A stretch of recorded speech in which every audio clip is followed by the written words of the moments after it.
you're not going to really be in the office anymore, so let's give your office up. To give that up felt like I was giving up a lot in the business. I lost it. I felt like I always had to do well in order to get my dad's love. I found purpose and identity through work. I felt bad that I wanted to be in the office. I'm not maternal. I don't want children. For over 15 years, you buried the idea of becoming a mum. Now you're pregnant. My husband is an incredible guy, and I thought if I could just have a little one of him, the world would be a better place. Identity doesn't disappear in motherhood, it just evolves. Hi, welcome to Mother. My name is Audrey and I am your host. This is a podcast where we talk without the filters. We have the hard conversations, the one that we usually keep to ourselves, because somewhere along the way, the hardship of motherhood became something that we're not supposed to say out loud, and I would love to change that. I want the conversations to be a normal part of motherhood, not taboo, not hidden.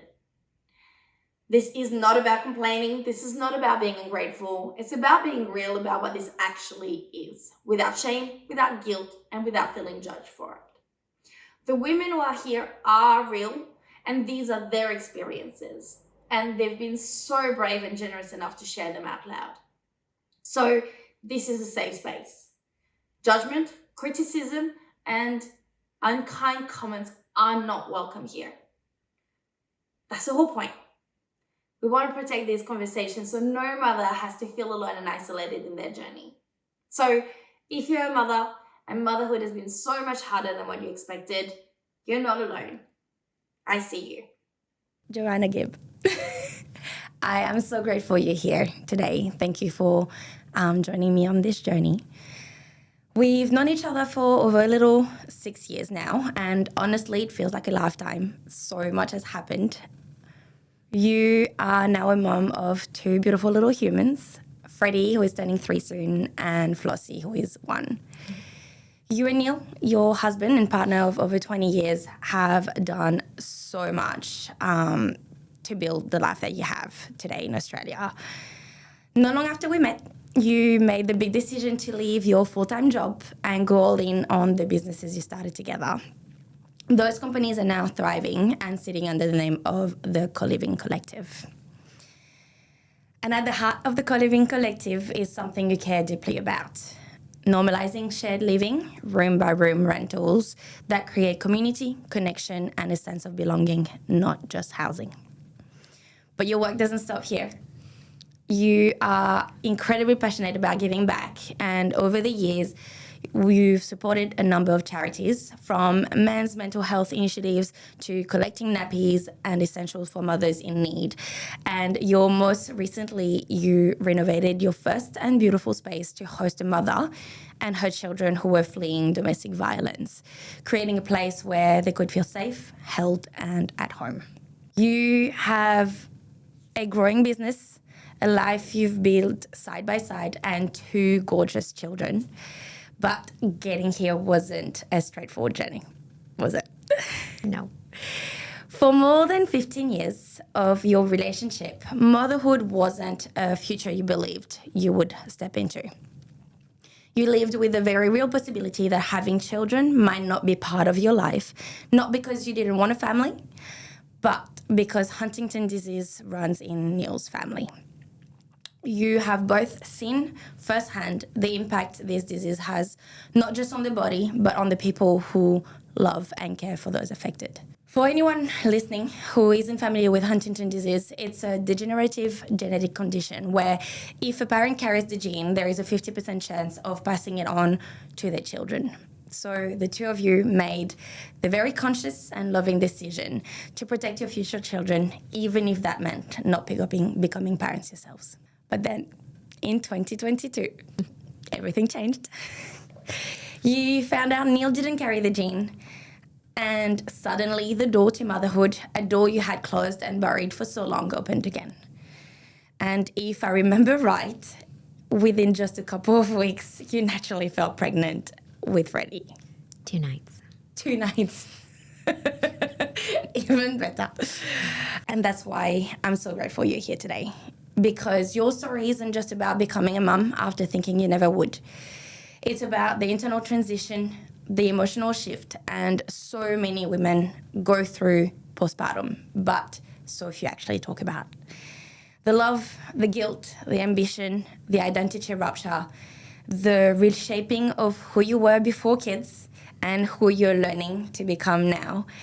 Your story is layered, deeply human, and I know so many women will hear themselves in it.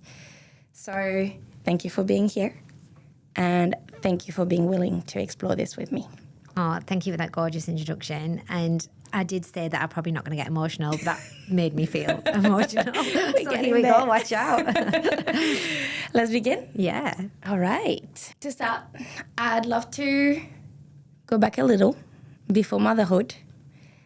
Who was Jo before kids? Career driven, just wanting to succeed and climb the corporate ladder, I guess. I worked in the marketing industry. And just from a young age, I've always wanted to have my own business or just be the highest achiever in whatever I do. Not academically, I wasn't a high achiever at school, but by nature, I'm an achiever. So if I go into a workplace, I want to be top dog. I don't want to, be in the lower ranks. For a long time. So just very driven. Everything was about work. Worked hard, played hard. I had a significant time in London where, there would be no sleep, but there'd be a lot of work and a lot of hard dedication to work. But a lot of nights out and everything as well. A lot of partying and working hard. Partying and working hard, yeah. What part of you felt the most alive then? I'm not sure. I think I've got a completely different view now. I feel that the way that I was then isn't the person that I want to be, and I don't want to be that person now. The rat race and working hard for other people, that isn't kind of a freedom thing for me. What made me alive then, I guess, was the fact that, I don't know, I didn't have any restrictions. You don't have kids to, you can literally just go and do what you want when you want to do them. So I think that's the alive bit. But having very little responsibility, I guess. Knowing that for over 15 years, you buried the idea of becoming a mum, which is a big thing in your story. Now you're pregnant. What is the emotional space you found yourself in? What shifted internally? Gosh, it was a big journey. And I think because of the suppression of 15 years telling myself, I'm very much good at suppressing my real wants and needs on the for the greater good outcome, I guess. And knowing that, I chose my now husband, but my then boyfriend, I chose him over having a family. That kind of made me, I guess, made me, my beliefs was that I didn't want children, so I'm not maternal, I don't want children. But I always had a little chihuahua who was my baby. Yeah. So I think I had the maternal instinct somewhere. And when I fell pregnant, I want to say that I questioned whether I would be a good mother, but I know really deep down that isn't true because of how much love I could give a chihuahua. I knew that I could tenfold give my children.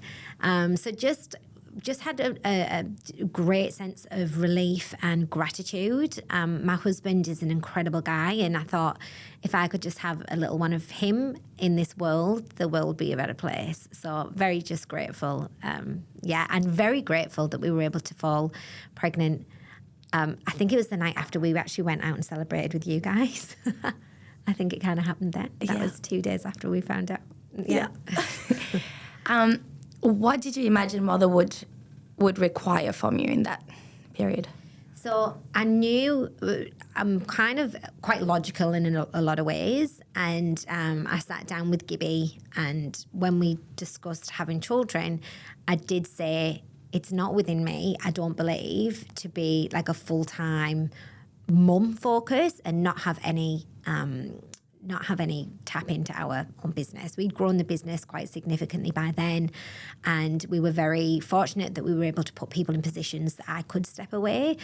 But I knew that was something that was going to be the biggest of my challenges because I found purpose and identity through work. and through the business and through what we grew, and I loved what we were doing.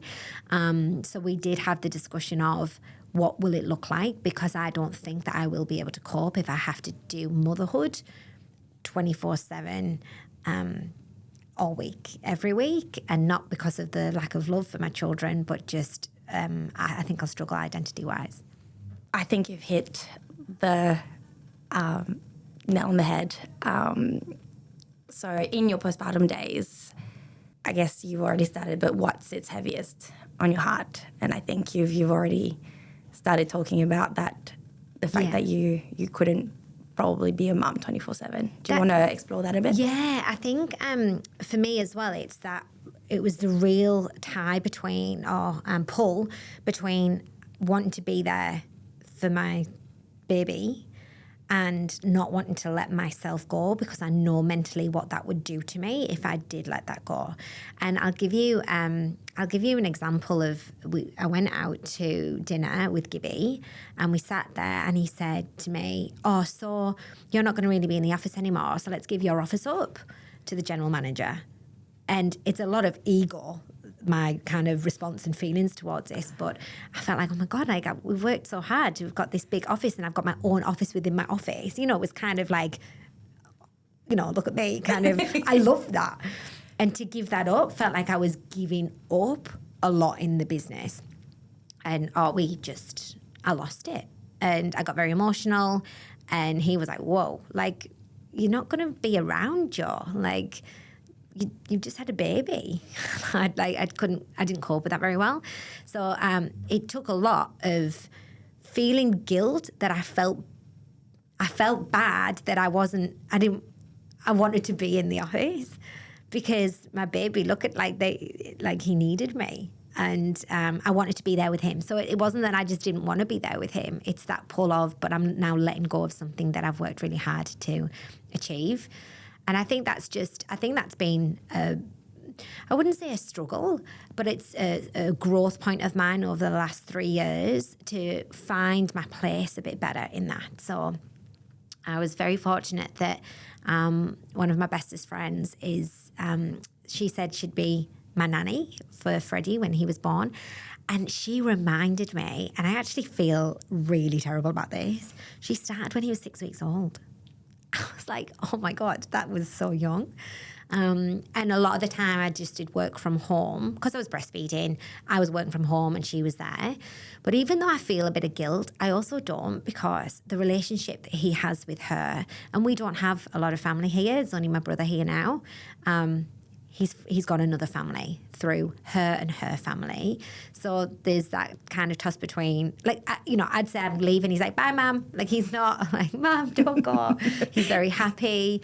But yeah, definitely something that I've had to grow into, because, letting go of my office, I mean, that's silly, right? Like, now I just go into the office and hot desk off anyone's office. It doesn't bother me at all. But then it was a bruised ego. Like, I've lost my office. I've got to give it up. I actually didn't give it up straight away. I sat on it for ages. And I was like, oh my God. Like, this is my space. No one comes in. Even if I'm not coming in, no one it was like sat there empty, gathering dust. I was like, this is really silly, Jo. This is an ego thing. This is like not practical. So I let that go. And then obviously having Flossie, I just knew that, okay, this is getting easier, but I have to pull back again. So it's kind of, I could step a bit more into it, but I have to pull back. And I realised that there was a lot in the business I was doing that I didn't want to do anyway. Like, I didn't want to do the day-to-day stuff. Like, I want to do the things that really light me up. And I think more so now that if I'm taking time away from my children, I need to be doing that because it fulfills me in the right positive way, not to make myself busy outside of home. That's beautiful. Where do you think the idea that to be a good mum, you have to be a full-time mum, where do you think that comes from? Yeah, that's so interesting, isn't it? I feel like it's you almost grown up made to believe that in a way. I don't think it's true. And obviously I'll be biased. But yeah, I think it just goes from traditional days. Like the wife would give up, the mum would be giving up her work and her life to be with the kids 24/7. But I feel like I've done enough of that, in a sense of, I do feel like I've given up a lot of myself, a lot of I don't do a lot for myself at all, because the time that I do have, so the time that Tan is here, she does 3 days a week. So I've got from like 9 till 3:30 where I can do whatever I need to do. But if I'm doing it for myself, it doesn't feel like I'm doing the right things. And that's a big thing that I need to work on next year, in the future. But for me, yes, I can't remember what the question was, but... Where do you think the idea of being a good mom needs to be a 24/7 job? Yeah. So, I think it's just tradition. It's tradition and it's bullshit. Do you think social media has a lot to do with that? Yeah. Too? I mean, people have got opinions.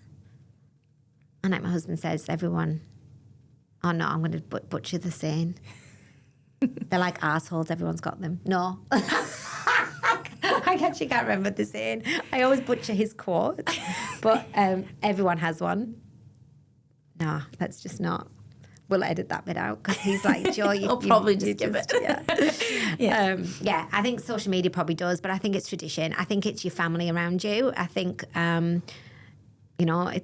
you can feel ashamed sometimes that, are you working? When did you go back to work? I'm with my kids all the time. So I think it's just in the community in general. Yeah. How does that guilt still show up today in your day-to-day life? I constantly feel guilty because I can't. I tell you why I feel guilty. More so because the days that I've got with the kids, so I have Mondays and Fridays that's just me and them, and then Tan is there Tuesday, Wednesday, Thursday, that I sometimes don't give them my full presence because I'm still trying to tap into doing other stuff, and therefore it leads me to be less patient with them. So then I go, oh my God, I feel so guilty because I've got 3 days when I can do this. Hold your boundaries so you're not trying to work or do other stuff on those days of the Mondays and Fridays, and they just want your time, and you're not as patient with them because you're trying to do other stuff. And when I am, when Tan is there, I feel like I'm rushing all the time because I'm like, I should get back because even Tan's there, like I should still be there. Like there's that, I always just feel rushed and on edge. Like I've got to get back. So again, something I think I just need to be better at. It's an forever evolving situation, isn't it? As you sit in this season of motherhood now, what parts of yourself feel clearer?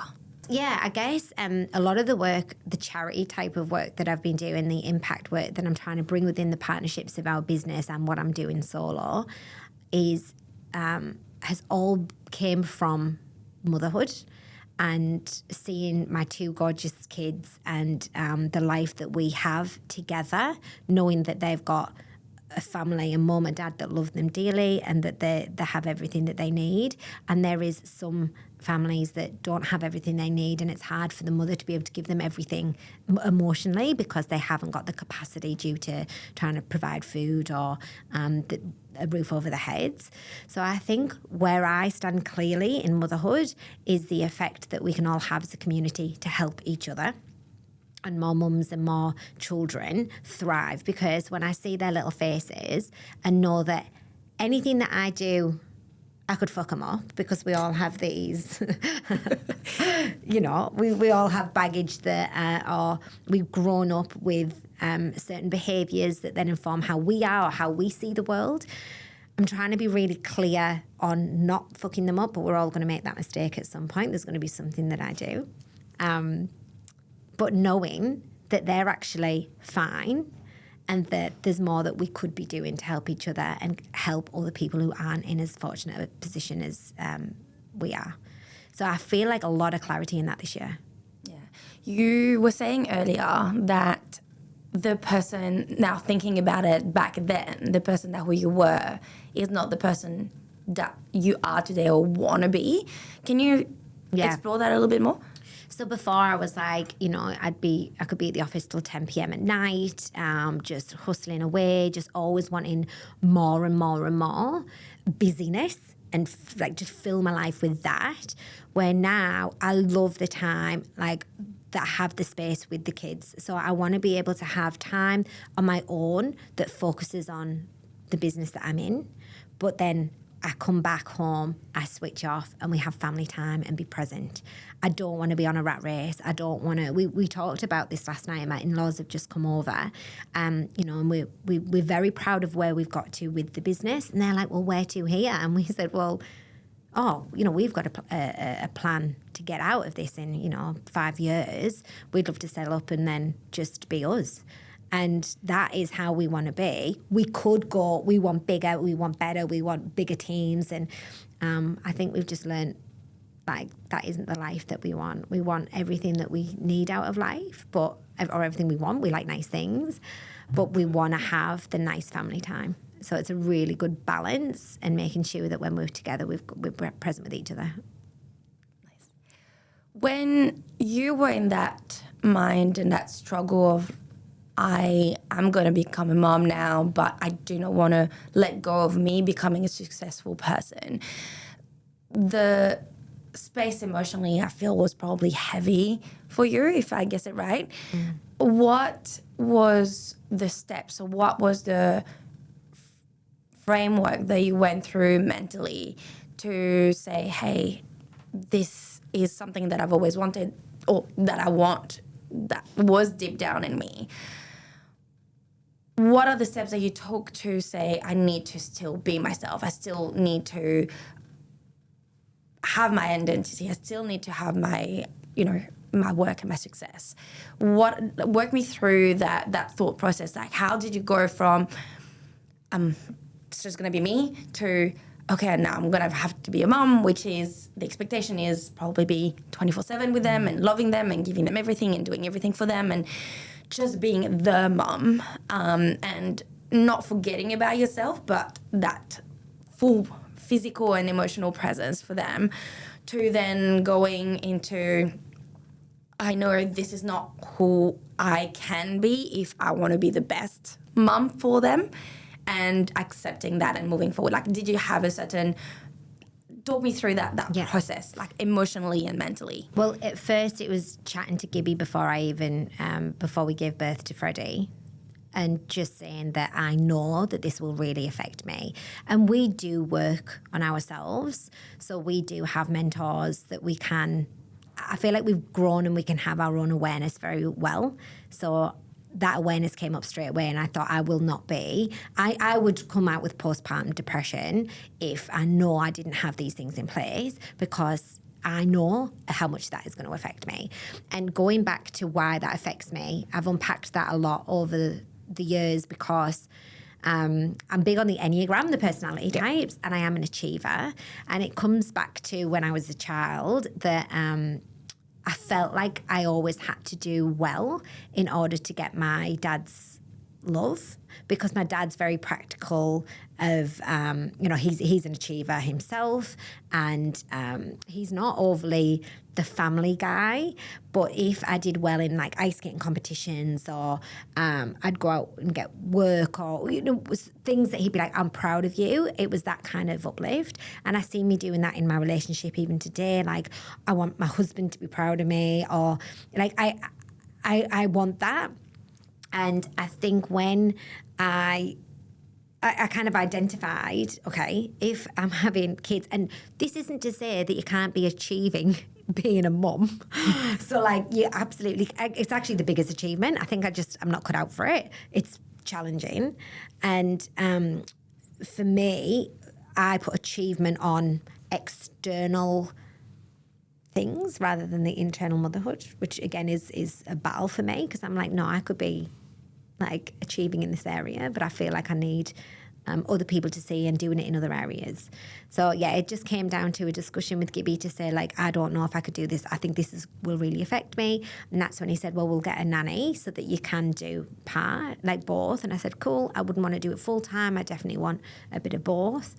And I think that was the main thing, just having that communication and sitting in that. So even though I have a lot of guilt around that, I'm not as guilty, because I know I wouldn't be a good mother or a wife if I didn't have a little bit of my own identity.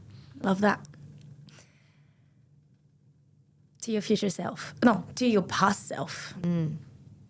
If you could sit with the woman you were at the start, pregnant, ambitious, and already feeling that internal conflict, what would you want her to hear?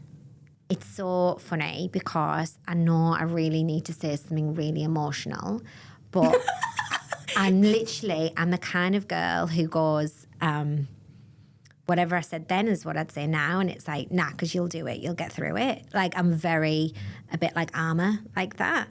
And I'm going to share something. I mentioned this offline before, but after you'd asked me to come on the podcast and what your podcast was going to be around, I got served this. It's from Boss Babe on Instagram. And it said about the red flags, like your red flags, depending on your birth month, so the month that you gave birth to your children. So the one for Flossie in October is you abandon yourself to keep the peace. So you're thoughtful, diplomatic, and deeply aware of other people's needs. You bend easily to keep the balance, often silencing your own wants to avoid conflict. Over time, you struggle to identify what you actually want because prioritizing harmony has slowly taught you to ignore yourself. So I just do that. I'm like, it doesn't matter how I'm feeling right now. Like, it's almost just this barrier all the time. And then the December one, you stay positive instead of being honest. So it's always like... one of my friends says, oh my God, you are so optimistic. And I am optimistic. And I don't know whether it's not being honest, but I always believe that I'm going to get there. So not as emotive as you'd have wanted it to be. No, this is great. It's not just about the emotion. It's about the journey. It's about what you have gone through and other people that may not be probably as emotional might resonate with that too. So, no. And on that, when you've said about your past self, I actually looked, because you told me to bring something with me to look at. So I like to focus on or visualize. And I've brought some pictures of myself as a child. And the reason I brought those, I was at a retreat a few weeks ago, and they said bring a picture of you as a baby, and then you look at it, and you've obviously, it's kind of the similar thing. What would you tell her now? And I looked, and I can just see Flossie, my little girl. We're identical at that age, and I look at her in that photo, and it brings me like a sense of so much responsibility, but resilience. Like I can see me in her a lot, and I just want her to have, like, it's just the biggest driver. So I just want her to have the best life, go through her troubles, but be able to survive them. Probably not have as much armor as me, because she needs to be able to feel her own feelings more than I let myself feel. When you said your past self, I was going to kind of talk more as a child. Yeah, and I think that's fine too. Yeah, and I think a lot is more like, stop putting it's so funny because, I don't put myself first at all, but I take on everybody else's emotions, and I'm like, no, I am totally fine. I'd prefer to be fine than you have to deal with my emotions. Like, I'll take that on with everybody, but I do struggle with that. Like, I struggle with that even with the work we're doing with the Nappy Collective, or, there's times I go on, there's a Facebook page called Free Baby Stuff, and if someone posts on there like, has anyone got any formula? I'm like, oh, I can't sleep. I'm gonna have to do a calls order and send them formula. Like, I literally can't get out of everyone else's thing. But I had a kinesiology session with this gorgeous lady called Shell, and that's one thing I said I'm struggling with. It's one of my biggest struggles at the moment, is where I think it's full on empathy, like where I struggle leading people. Like, I had an email last night that I wasn't happy with, and I thought, normally I'd just say that's totally fine because I don't want to hurt your feelings, but no, like, that's not what I want. But it's getting that balance, because I'm always thinking about other people's feelings, not my own. And it was interesting because she said, but that's almost like you're saying that they can't do it and only you can. And I'm like, that's interesting.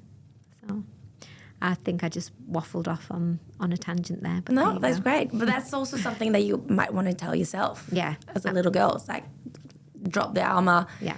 Don't take everybody else's emotions on. Mm-hmm. And feel a little bit more. We've talked about this before. Yes. To your future self now, what gentle reminder would you want your future self to hold on to? I'm really excited about my future self as a starting point. So I always want to make sure that, because Freddy starts pre-kindy next year in Feb, I can't believe it. I always want to be there for the kids in every moment that they need me. Every school activity, I want to be there for pickups and drop-offs. I don't want to forget myself. I want to make sure that I have more time for myself, so I've got more capacity for my children. And I actually just want to make more impact in the world so that we can all support each other more in these instances. And that's lighting me up. And I think getting my children to also see that their mum is doing something in such a positive light and making a lot of impact, that even if I'm not there for them, I'm giving them a really, on those daily bases, I'm giving them something to work towards themselves, and also just giving them a lot of time and presence. Jo, my darling, thank you for trusting me with your story today. I know so many women will hear themselves in it. The balance between motherhood, work, being successful, wanting your own needs to also come, which we all forget, I think, for a very long time at the start, because we've got this gorgeous little human coming into our lives, and it just changes your world entirely. It is such a reminder that identity doesn't disappear in motherhood, it just evolves. And I am so grateful for your honesty and your vulnerability too. I most importantly want to thank you for your unwavering love and support in my life and this project of mine. So I have so much love for you, and I thank you. To everyone listening, thank you for being here with us today. This conversation, if this conversation resonated with you, I hope it reminded you that you're not alone. We see you and we love you. So until next time, bye. Oh, thank you. I love you. I love you too.